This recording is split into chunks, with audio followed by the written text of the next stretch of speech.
Delmarva Today with Don Rush. It's called A More Perfect Union, and it's a collection of poems that explores Black life in America. Welcome to Delmarva Today. This is Don Rush. Collection is written by award-winning poet Teri Cross Davis, and in a key poem, she places the lofty rhetoric of the Constitution against the reality of America's racial experience. And she joined Salisbury University's celebration of poetry this week, and we have her in our studio this morning. Welcome to the program. Thank you. Thank you for having me. So I want to start with this use that you had of the U.S. Constitution, which has these lofty ideas and ideals. You start out with "we the people," and then underneath you have in a subtext 3/5 of a person, which is in the Constitution. And there's another line that says, "in order to form a more perfect union," and then below that you say, "when Ann started school, they closed it rather than have black kids go. It was closed for 2 years." And tell me a little bit about the idea of coming up with this concept of taking this lofty language, which we take for granted every day, and the reality that people see on the ground. Well, it started in many ways with me just recording my grandmother, Katie Mae Conway York. And in the last 3 years of her life, I realized that she just was a wealth of information, a wealth of history. She lived so long in this country and had such knowledge of it that it was untapped. I'd like to see what her experiences were like. I wanted to see and share that information with my children. So I actually had them interview her at different times. My daughter interviewed her, and I just began to interview her and record her. And the more I thought about the Constitution, the more I realized it failed her. It failed her. This country failed her in many ways, but it failed her. And it never really spoke to her. And I thought about all the ways in which America promotes this myth of equality that it fails to live up to every day and has failed to live up to since it created itself, and it had the whole dual creation of chattel slavery. And so what better way to show these kind of broken promises than to put those words from my grandmother, and all of that is language directly that I transcribed from my conversation and my recordings with her, to put that in direct conversation with the preamble.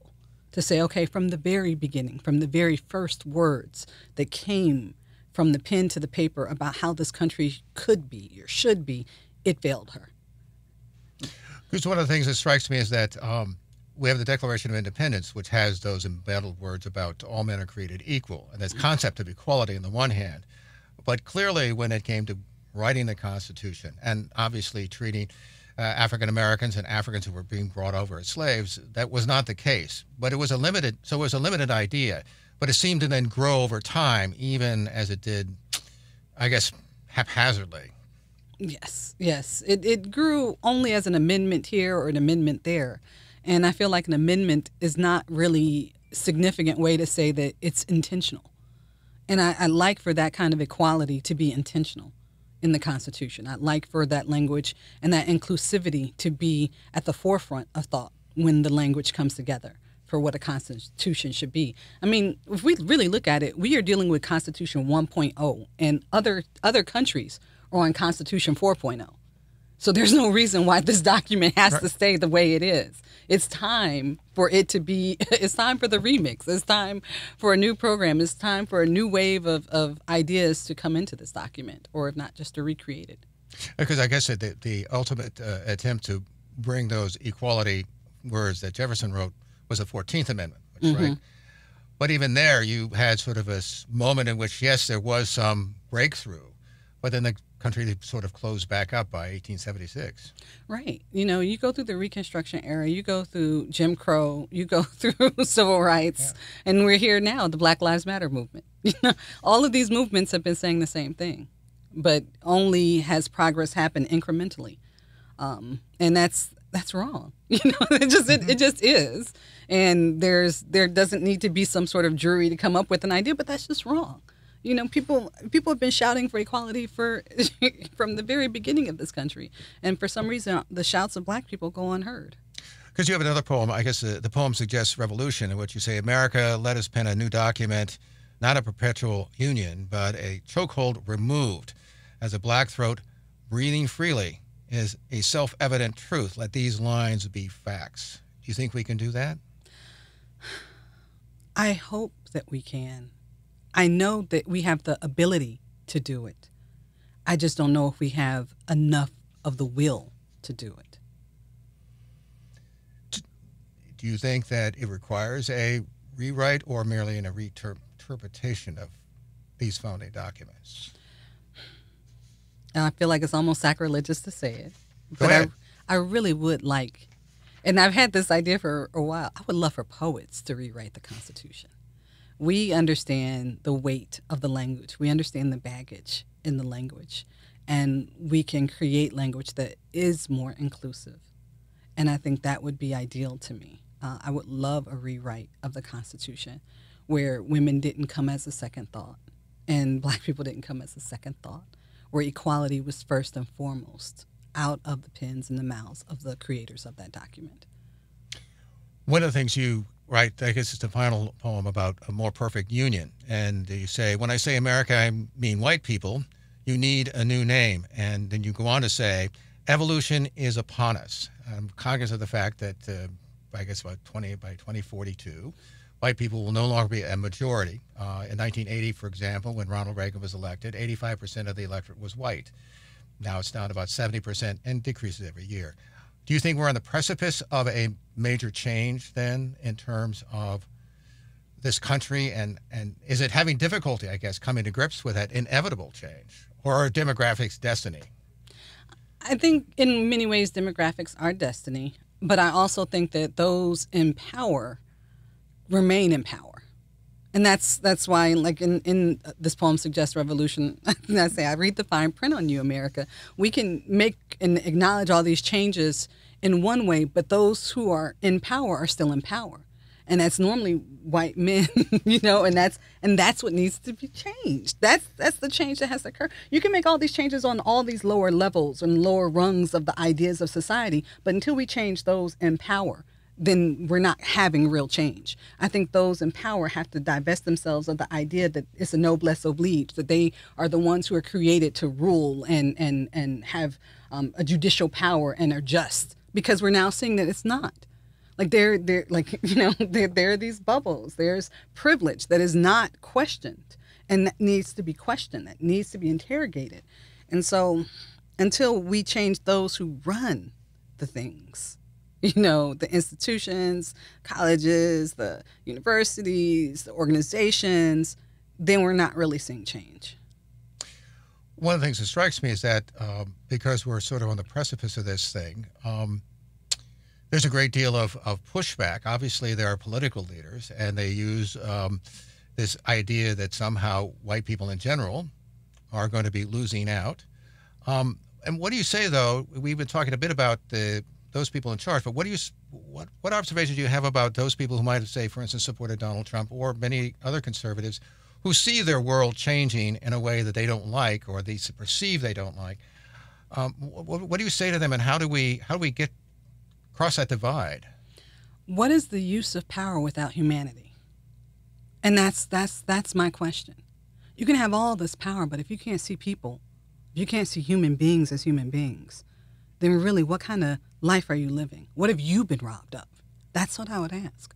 They may not think that they're robbed of it, but oh my gosh, I can enjoy and dip a toe into so many other cultures and traditions because I respect them and because I want to learn more about them. I can learn about, you know, matriarchal societies here in the United States. I can learn about a different way to cook this food or a different way to speak this language. I can learn all these things because I respect the people who create it. And I am open to learning, and I see the world in the glorious colors of the rainbow that exist, rather than just seeing it devoid of color.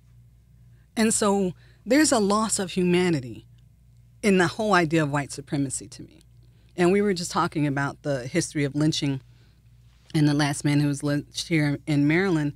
And I was thinking about the Equal Justice Initiative and the way that they collect the dirt of states where there have been lynching. And when I think about, there's a great poem by the poet Terrence Hayes, A Postcard from Okemah, and it talks about a lynching that happened in Okemah, and there's a postcard of it, obviously, and there's a huge audience of people there watching this black body swing on a tree. And there are families there are children smiling in the pictures. And I think about the loss of humanity there. They lost something too. And that poem really brought that to the forefront for me, that it's not just what we lose as Black people in this country, not being seen as human. It's also the opportunities that many people who consider themselves white lose in not interacting with other people and not respecting and honoring those traditions and those cultures, and how deeply complex and fulfilling it can make one's life. Because one of the things that strikes me, and I've asked this question actually a number of folks here, this difficulty that this community has to somehow coming to grips with that particular lynching. We obviously had a removal of a Confederate plaque at one point, and that was controversial. And we now, of course, have a new book out called The Silent Shore, which actually names names of people who were involved in that lynching. And obviously, some of those people were the ancestors of families who live now. Why is it, do you think, that a community, decades after this lynching, has such a hard time with coming to grips with that crime against humanity? I think it has a lot to do with coming to grips with responsibility and even and privilege. Because there are people who say, well, I didn't do it, so why should I pay for the crime? But you still benefit from it. And that's the thing. You still benefit. You don't fear the police when they pull up next to you. You don't fear that a mob is going to turn at any point in time and feel like it has the impunity to hurt you and get away with it. Like, those are the things that I fear. And I think it's not acknowledging that responsibility and not having had your feet held to the fire for it for generations. I was just saying, that there's family lore in my family that we own land in Georgia, but the Ku Klux Klan ran the family out of it. And like literally, at one point I heard a story that they were literally on horseback, and my great grandfather was told never to return. Mm-hmm. And I think about that land now. I think about who owns it. I think about what that land is doing. I think about what it would have meant to have had that land in my family. I think about all the intergenerational wealth that Black people have lost, be it Rosewood, be it Tulsa, be it wherever. I think about the family of that lynchman and the trauma that they endured for generations, to have someone so rudely and so horribly and horrifically ripped away from them. And the people who did it never brought to justice. So I think if there are generations of people never being brought to justice for their crimes against humanity, I think it's almost inherent within the idea of white supremacy not to take ownership of it. And that's why it has to be reviewed. You have to be a full servicing person and human in this world. You have to take ownership. Because how does one get one to look at that ugly history that may very well have been, someone who was an ancestor? One of the issues that sometimes they come up with is people heavily criticize, obviously, the United States for its foreign policy abroad and even at home. But the difficulty, I think, in some of the critiques is that you can't ask people to dislike their country or admit that there was these terrible things, or if they happened, that they don't exist now, that they were in the past, that they can separate themselves away from that so that they personally don't feel guilty or they don't feel some responsibility, even though they may well have in a broader sense. I mean, that I think is at the heart of what we're talking in terms of white people. I think it's a very difficult thing for them to do, for some, at least a lot of them anyway. I might put it that way. Well, yeah, go ahead. I was going to say, I think that's why we're at this point now where people are talking about white privilege. And what does it mean to have white privilege? What does it mean to have male privilege? And to be privileged is to not have to deal with other aspects that you don't want to deal with. And as a Black person in America, I have to deal with a lot of issues that I don't want to deal with. You know what? Right. And so I don't have that privilege. And so, my children don't have that privilege. I had to explain to them early on that there are things that I'm afraid for them to do. I can't have my son playing in the park with a toy gun. Tamir Rice did that at 12, and he was shot. He was murdered. So there are so I don't get that privilege. My children don't get the privilege of innocence in this country. So, And trying to explain that is another, yeah. I guess George Floyd, I think, was sort of this pictorial image that suddenly brought that truth to white people. Mm-hmm. And I think there's always going to be some other moment that needs to bring truth to those who don't want to see it. I mean, you can remain oblivious to the way this country really is. And to criticize this country is not to dislike it. You only criticize something when you love it, when you want it to grow.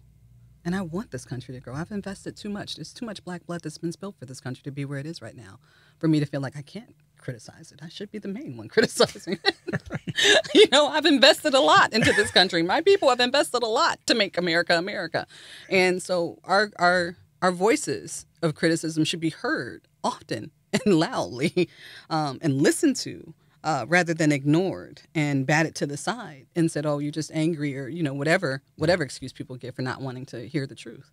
One of the phrases that came to my mind was this idea that a number of your poems is sort of like you're describing, for me, life living on the edge. That there are these things that I think in Knucklehead, for instance, you talk about the boys over 12 can't lose control, for example. Mm-hmm. Or there's another poem I think about worrying about what happens to one's daughter, for example. That there's an edginess to life as you move through this society as someone who's African American. I mean, there's a tension that seems to constantly exist once you move into the world that's white, as opposed to, say, for instance, if you're in your own community or you're in the African American community, there's a certain difference in how people mm-hmm. react. Matter of fact, I interviewed somebody who described how their father, African American, would be outgoing and so on and so forth in his church and so on. But when he got out into the world where there's predominantly white, he was much more timid. He was more respectful. It was a change in personality. And it seems to me there's a certain edge to all of this. Yes, because in most respects, if I'm a black person in the black community, I know they see my humanity. And it's as simple as that. When I'm not in a predominantly black community, when I'm in a predominantly white community, I'm not sure how I'm seen. I don't know what veils of stereotypes I have to peer around for them to actually see me and recognize, if you cut me, do I not bleed? Right. And so and it's still ingrained within, I think, a lot of black people. You think about Emmett Till was lynched for what? For what? For a white woman who then later on said, yeah, I did lie about that. And so if you know that kind of horrific violence is always right around the corner, I think there's a poem by Jericho Brown where he says, if I'm in police custody and I die, know this. Who's to say it won't be me? It won't be my child the next time. And so I know that flip of a switch is always there, where someone can always say, well, she did this thing and therefore I put her in cuffs and now she's dead. Or, and I shouldn't be held responsible for it. I know that there's a way that my life can be taken with impunity in this country, in the wrong community. But in black communities, at least if something happens to me, I know that person at least saw me as a human being before it all went down. One of the other things you touch on is the LGBTQ community, particularly the African American community. And obviously we have this debate now going on here in Wacomico County, as well as Somerset and Worcester, pulling a book called All Boys Aren't Blue, which is about growing up of a black gay man. And you write, you say, I wonder how many years before we learn not disgust, and you go on to say, but rather the joy of a boy dancing in his sister's prince's dress. How do you see this African American community particularly dealing with this issue about the LGBTQ community and at large? I mean, we have this book which obviously combines both, not only the issue of being gay, but also this is someone who's also African American, his own experience. How do you see that? I can't speak for Black America at large. I can only say Sure. from my experience. Yeah. And from my experience, love is love. Humans are humans, and I want everyone to be able to live their full and complete life. And I don't see why we can't have that. And I just don't understand why there's really any pushback against it, because love is love. I mean, you're lucky to find love in this life, so why would we want to withhold it from anyone just because it's same sex or maybe they're pansexual, maybe they're asexual. Give people space to be themselves is really kind of how I go about it. And so I give my children space to be themselves. I check in and ask, okay, what are our pronouns? How are we feeling? Right. How can I support you? And I know that that's not every parent. I know that's not every black parent. I know it's not every white parent. I know it's not every parent, period. But it's the way my husband and I parent. We intentionally set out to do that, to say, okay, we didn't even find out the gender of our children before they were born because it didn't matter. All that mattered was whether or not the child was healthy. The difficult question, I guess, do you think that the African-American community has a difficult time with this issue necessarily? I mean, I've heard people say that, so that's why I asked. Well, I think the African-American community is a microcosm of the community of America that's in. America still has a difficult time with this. And I think any way in which you diverted from the idea that there was a norm was another opportunity for someone to seek you out and punish you or hurt you in some way. So I can understand why there's a fear of it. I can understand why people are afraid to come out because, again, it's just another way that people can attack you for who you are.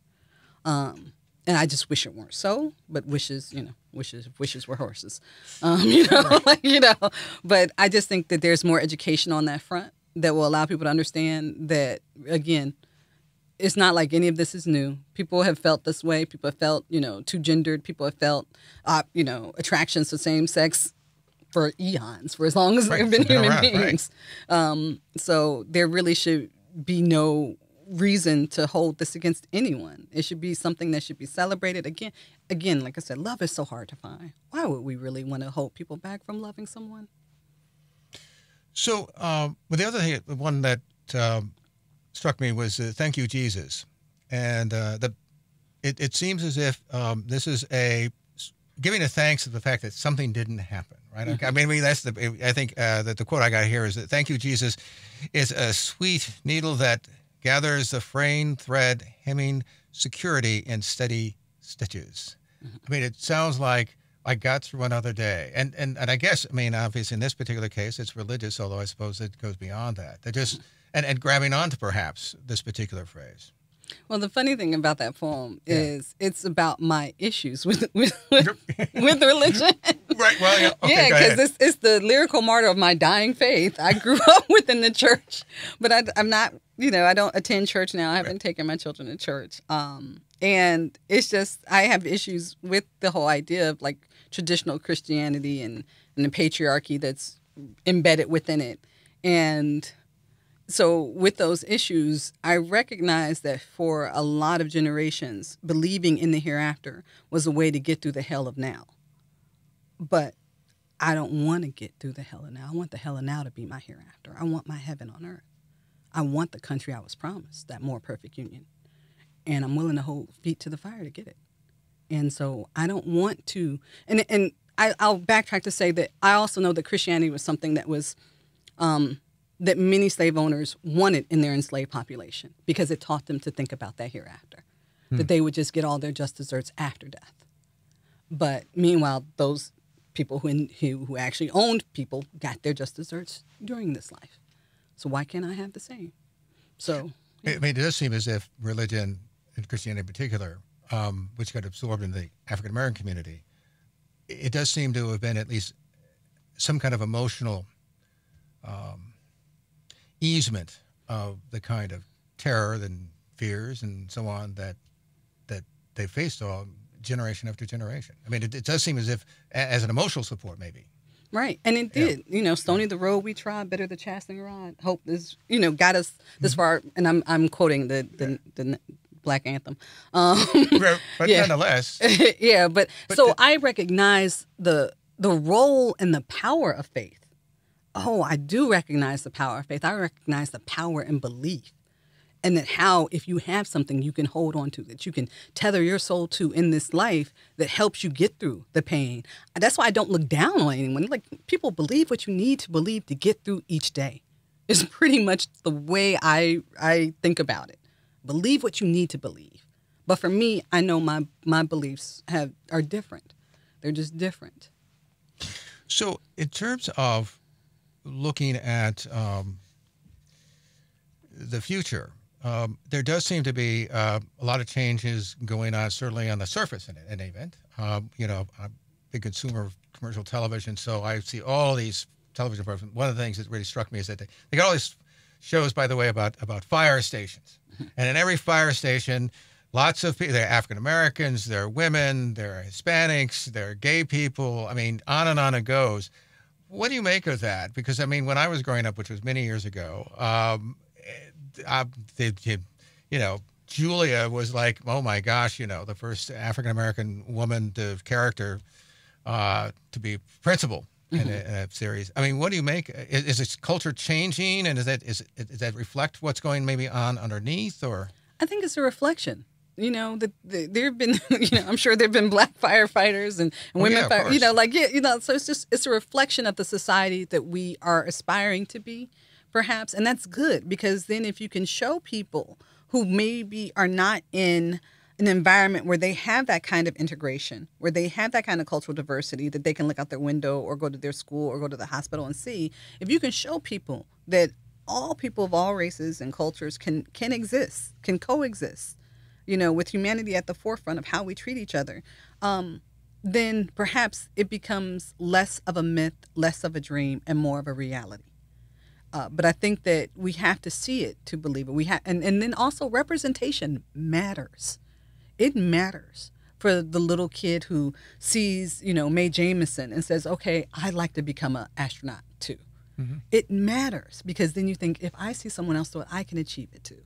So I think it's twofold. It's to show that representation matters. It's to give those who need to see themselves reflected a way to aspire and feel like they have been accepted into the society. And it also shows the society, this is how it can be.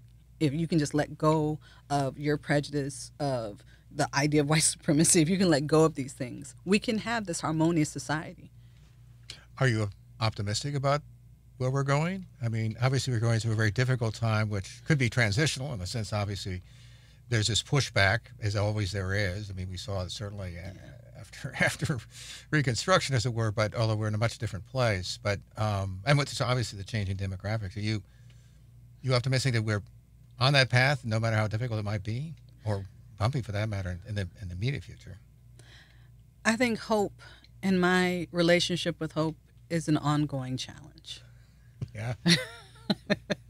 I feel like lately I've been asking a lot of my elders, how do you retain hope? How do you keep hope?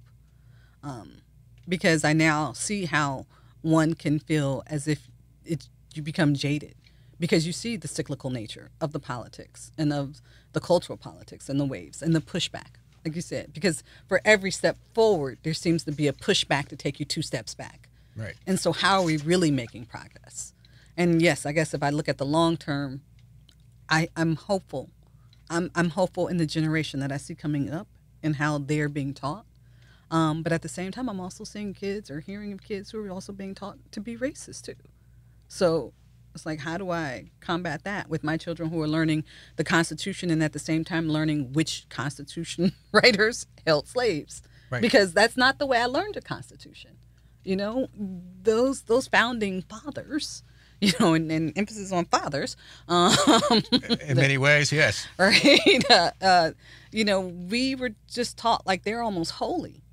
But my daughter and my son are not being taught. They're being taught that they're just men, and they were complex, and they have faults too. And I think that's the right way to go about it. We're all human. We're all full of faults. But I guess I do have hope in the end, because I guess what makes it better is that there's another day we can try again. And yeah.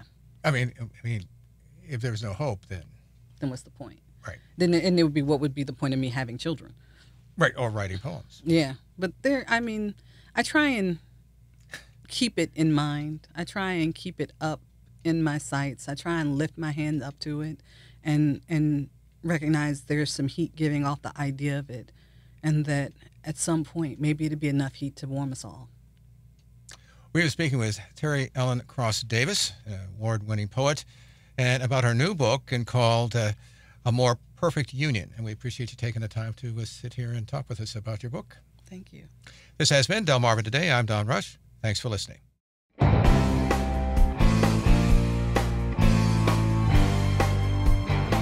Delmarva Today with Don Rush.